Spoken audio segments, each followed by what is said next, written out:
Bonjour à tous et à toutes. Alors aujourd'hui, nous allons voir les principes de la programmation orientée objet avec le langage Python. Tout simplement, la programmation orientée objet permet de créer des entités ou bien des objets que l'on peut manipuler. Alors, la programmation orientée objet impose des structures solides et claires. Les objets peuvent interagir entre eux.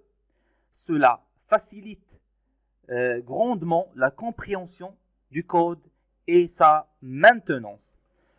On oppose souvent la programmation orientée objet à la programmation procédurale. Tout simplement, ce sont des concepts très différents et il y a une grande différence entre ces concepts-là. Tout simplement, la programmation orientée objet dédiée pour créer des entités est une approche dédiée tout simplement pour les applications qui sont dirigées vers ce sens-là. Pour la programmation procédurale, c'est la programmation de bas niveau qui est tout simplement liée avec l'architecture d'ordinateur. Alors, le premier terme qu'on va voir, ou bien la première terminologie qu'on va voir, c'est quoi? C'est les classes. C'est quoi une classe? Tout simplement, une classe regroupe des fonctions et des attributs qui définissent un objet, ou bien tout simplement des entités. On appelle par ailleurs les fonctions d'une classe des méthodes. Donc, les fonctions d'une classe, on appelle à ce terme-là les méthodes, ou bien des méthodes. Alors, on va tout simplement on va créer une classe, ou bien créons une classe. Donc, let's go, ou bien c'est parti. Tout simplement, notre classe, on va la nommer voiture. Donc, pour créer une classe avec le langage Python, en criant, ou bien en tapant le mot-clé classe, comme ça, classe. Donc, le nom de la classe, c'est voiture. Avec d'autres langages, on met des accolades ou bien des brackets en anglais. Des parenthèses, pardon, ce n'est pas des accolades, des parenthèses. Alors, avec le langage Python, on met deux points, tout simplement deux points. Alors, dans une classe, il y a des méthodes. La première méthode qu'on va voir, c'est la méthode init. Cette méthode est appelée lors de la création d'objets. Tout simplement, c'est comme le constructeur. Donc, il y a des différences entre Python et d'autres langages, mais le même principe existe tout simplement, le principe de la programmation orientée objet. Alors, la méthode qu'on va utiliser, c'est la méthode init. Tout simplement, pour déclarer une méthode, on fait def, c'est définition tout simplement. Alors, la méthode init, c'est tirer ou bien -8, tout simplement underscore init. Donc voilà. Alors, on suppose que ou bien le paramètre qu'on va utiliser, c'est le nom, donc le nom de la voiture. Donc tout simplement, on fait quoi? On fait, avant de parler sur les attributs, donc cette fonction, bien super.init, c'est tout simplement, c'est pour hériter d'une façon implicite de la fonction supérieure, c'est la fonction object ou bien objet, tout simplement. Alors, on va taper self.nom, donc c'est notre attribut, tout simplement c'est Ferrari par exemple. Alors, il n'y a pas de point virgule, c'est pour ça le langage Python est très utile, donc il n'y a pas de difficulté, surtout avec le ainsi de suite. Donc tout simplement, ce code-là représente une classe ou bien une instance d'objet de type voiture. Avec la méthode init, cette méthode est appelée lors de la création d'un objet. Alors, notre attribut, c'est ou bien le self.nom, donc c'est une manière de stocker une information dans la classe. on parle d'attributs ou bien de propriétés. Alors, c'est l'attribut d'une classe. Tout simplement, dans notre cas, on stocke le nom dans l'attribut nom. Alors, si on pourra appeler à cette instance ou bien on veut créer une instance de cet objet, alors, on fait quoi? Je vais essayer d'utiliser le terminal, tout simplement. Alors, je vais accéder. Donc, c'est pour créer une instance. On utilise quoi? On utilise par exemple, ou bien en créant l'instance dans le code elle-même. Donc, tout simplement, on va taper, par exemple, ma voiture. Donc, c'est notre objet. Il n'y a pas de new. Tout simplement avec voiture. Comme ça. Donc, voilà.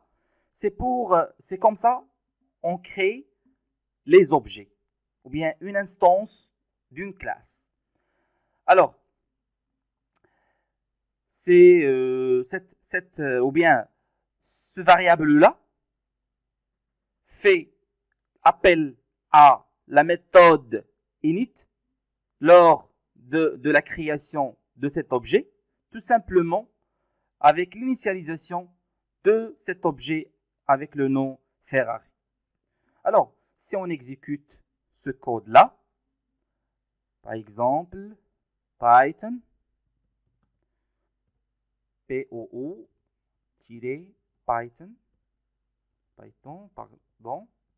.py. Alors, va être exécuté sans erreur parce qu'il n'y a pas de méthode appelée. Donc, on va ajouter par la suite les méthodes, ainsi de suite. Donc, tout simplement pour créer des classes, on fait comme ça. Et pour instancier une classe, c'est comme ça.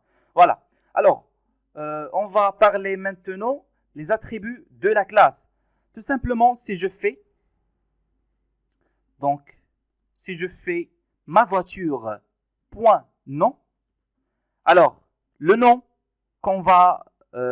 qui va être affiché sous la console, c'est quoi? C'est Ferrari tout simplement, parce que ma voiture point nom déclare ou bien initialise le nom avec le nom Ferrari.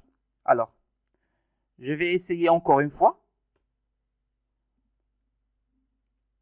Je vais essayer de... Alors, on reprend tout simplement.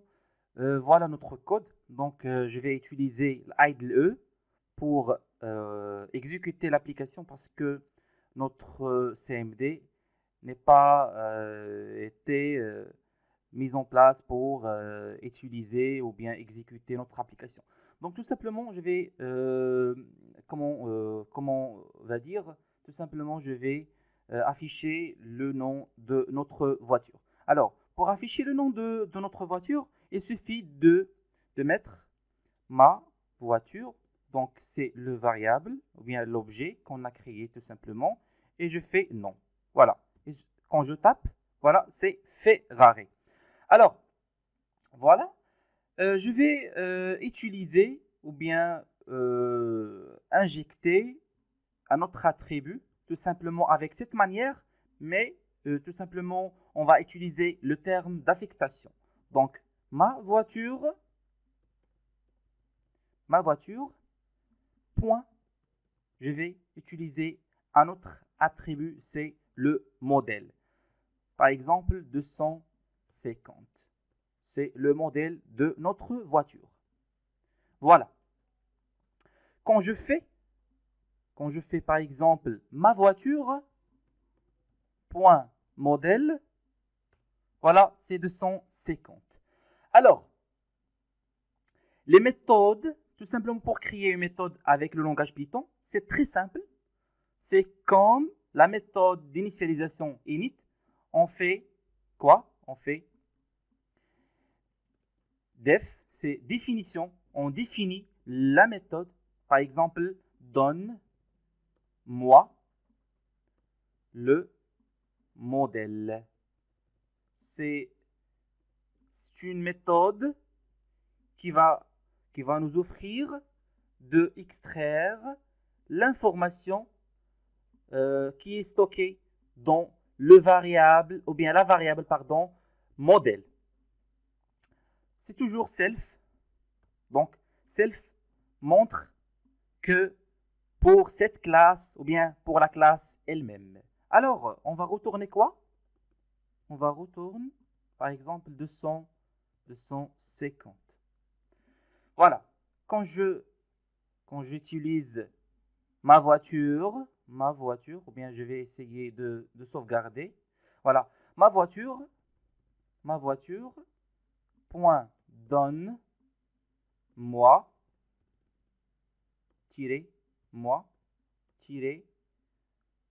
le mot, modèle, voilà, avec des parenthèses. Alors, tout simplement, c'est quoi le résultat? C'est erreur. Je vais essayer de régler le problème. Donc, donne-moi le modèle. Est-ce que c'est le même? Donne-moi le modèle. Tout simplement. Voilà. J'ai exécuté encore une fois. Et le résultat est affiché tout simplement de 150. Donc, le problème, c'est au niveau de l'exécution. Donc, tout simplement, pour créer une méthode, il suffit de faire ou bien de taper le mot-clé def avec le nom de la méthode. Tout simplement, l'attribut, c'est self, c'est tout simplement c'est la classe elle-même et la méthode va retourner 250. Alors, donc, on va parler maintenant de les propriétés. Tout simplement, les propriétés, quel que soit le langage pour la programmation orientée objet, il est de préférable de passer par des propriétés pour changer les valeurs des attributs. Alors, bien que cela ne soit pas obligatoire, bien évidemment, il existe une convention de passer par des getters, ou bien des getters, ou bien des accesseurs, pardon. Getters, c'est en anglais, et des setters, ou bien du mutateur, pour changer les valeurs, ou bien la valeur d'un attribut. Alors, cela permet de garder une cohérence pour le programmeur. Si je change un attribut, souvent cela peut également impacter d'autres attributs et les mutateurs permettent de faire cette modification une fois pour toutes. Alors, on va utiliser un exemple pour bien comprendre le principe des propriétés. Alors, si je fais pour utiliser des propriétés, je vais utiliser object, voilà.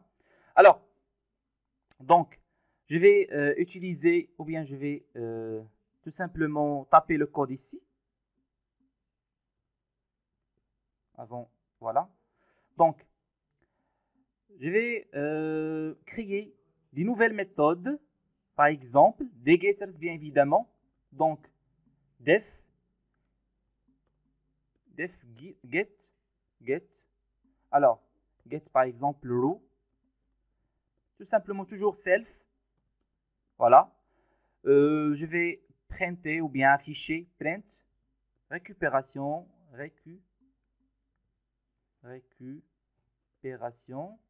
du nombre de rows.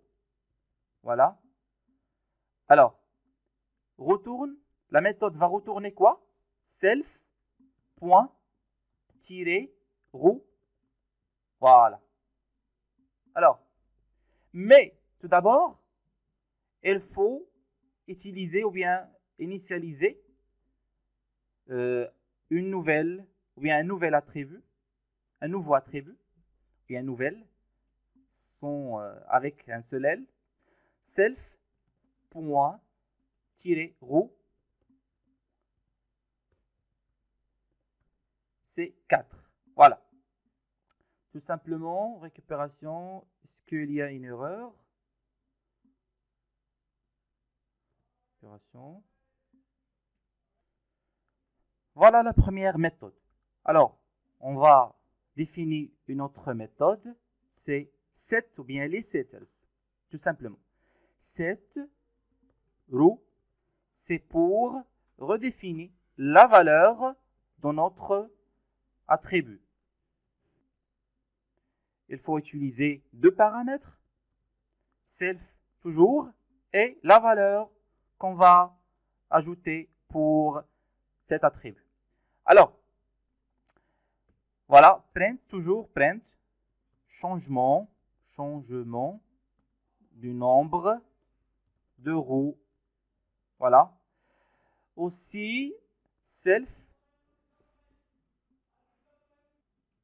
Alors, pour changer la valeur, il suffit de faire self.row,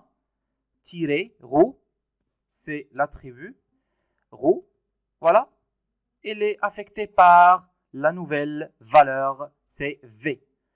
Alors, row, pour garder ou bien changer les valeurs, ou bien utiliser les propriétés avec les méthodes getters et setters, il suffit de faire row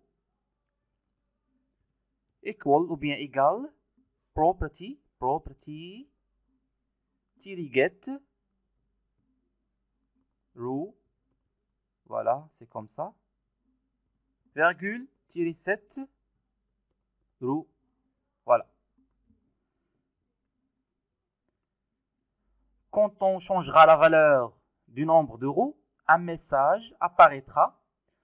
En soi, cela n'apporte rien, mais au lieu de faire un simple print, vous pouvez par exemple envoyer un mail, etc. Tout simplement, c'est des exemples. Alors, testons notre classe. Pour tester la classe, il suffit de faire. Alors, je vais utiliser tout simplement idle. Par exemple, ma voiture, c'est la nouvelle voiture. Tout simplement, c'est déjà exécuté. Ou bien je vais runner l'application encore une fois.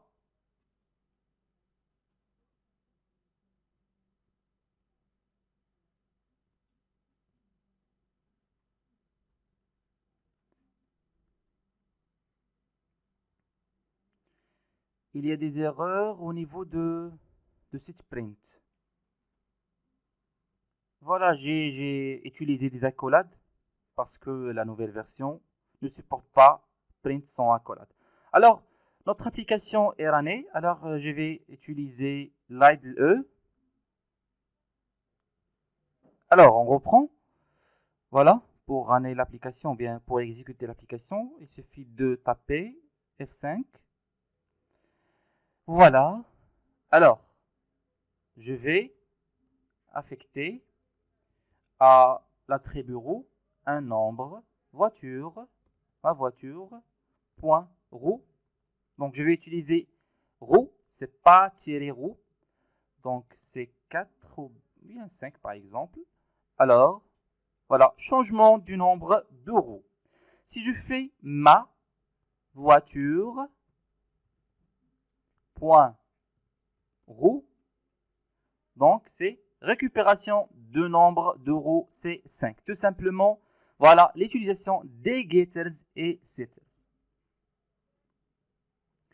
Il existe une autre syntaxe en passant par des décorateurs. Alors, on fait, ou bien avec d'autres langages, c'est des annotations, mais avec le langage Python, c'est décorateur. Alors, pour utiliser des propriétés, on va utiliser une méthode. Cette méthode, c'est def, row, tout simplement self.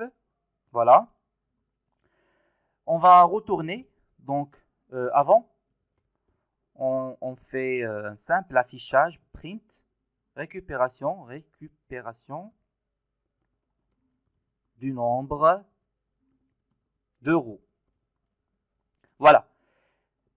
Après, on va retourner quoi? Self, point, tirer, row. Voilà.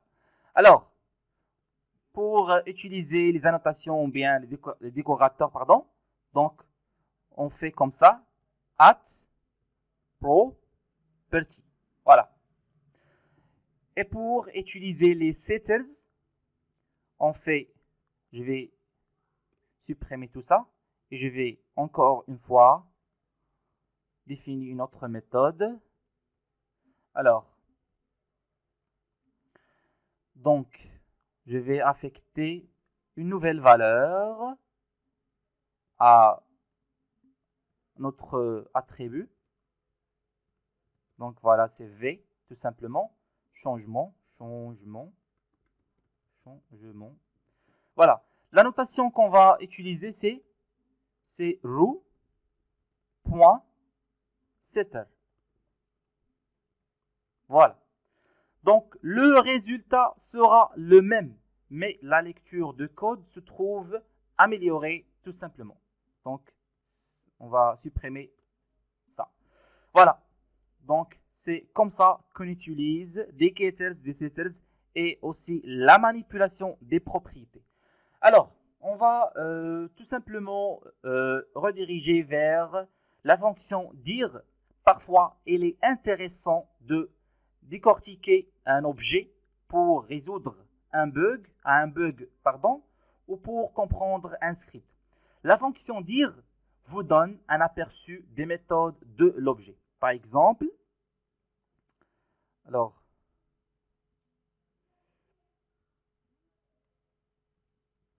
voilà, on va utiliser par exemple la méthode dir ma voiture. Voilà. Donc, ces classes, deleter, dict, ainsi de suite, sont des mots-clés spécifiés ou bien spécifiques qui sont tout simplement intégrés dans la bibliothèque de Python. Alors, on va parler de mots tiré ou bien underscore dict. C'est quoi dict? C'est un attribut spécial. Tout simplement, on vous donne des valeurs ou bien les valeurs des attributs de l'instance. Si je fais ma voiture, point, tiré ou bien underscore dict, voilà, c'est le nom, référencé le nom de dictionnaire, tout simplement. Alors, c'est row 5. Voilà. Maintenant, on va parler de l'héritage. Alors, l'héritage est un concept très utile. Cela permet de créer de nouvelles classes, mais avec une base existante. Alors, gardons cet exemple de voiture. Tout simplement, on va créer une autre voiture qu'on appelle voiture sport. Alors, je vais redéfinir le code. Je vais utiliser row, par exemple row, C4, moteur, C1, self, non, point non, à déterminer. Voilà. Je vais utiliser maintenant une nouvelle classe qu'on appelle voiture sport. Voiture. Donc, je vais tout simplement utiliser la méthode d'initialisation comme la méthode de la première classe. Def init. Voilà. Donc, sans utiliser ce code-là. Alors,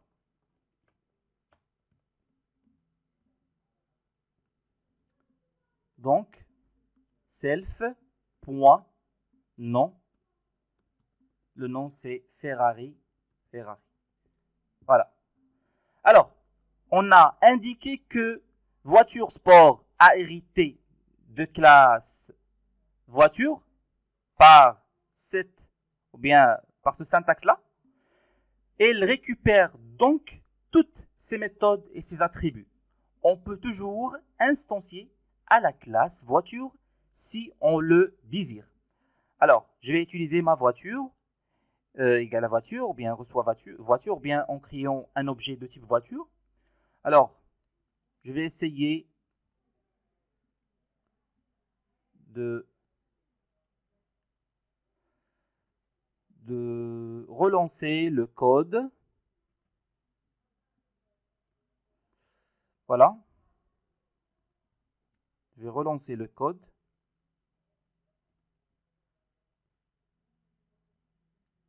Tout simplement, il fallait redémarrer ou bien relancer à nouveau. Voilà.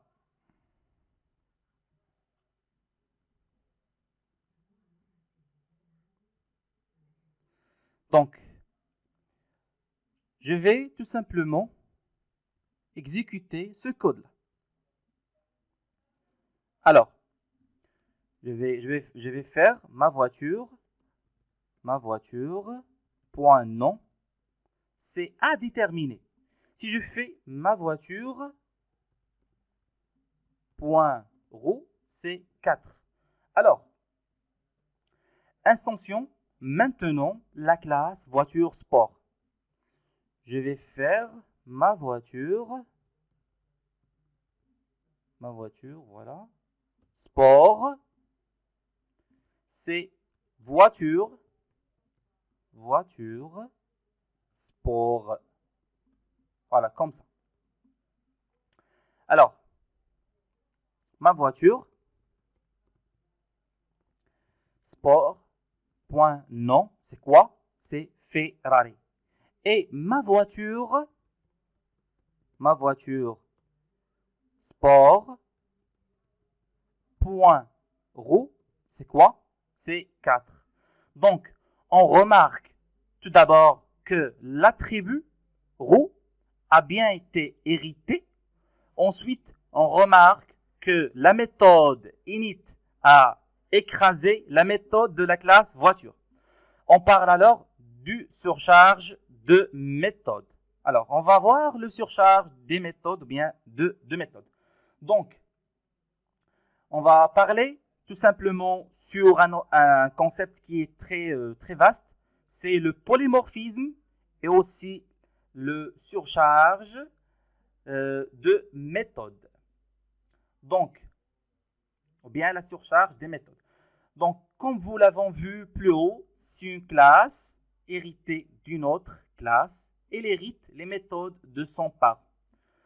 Donc, je vais redéfinir ou bien recréer le code. Donc, c'est init. Je vais utiliser une autre méthode, def, par exemple, allumer. Self. Voilà. Je vais printer tout simplement la voiture, démarre, ou bien allumer, ou je ne sais pas quoi. Alors,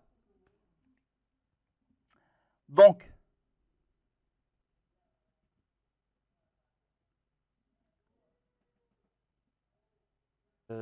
exécuter ma voiture,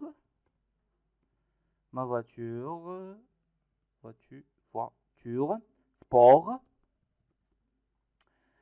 point allumé. Donc, je vais encore une fois exécuter le code.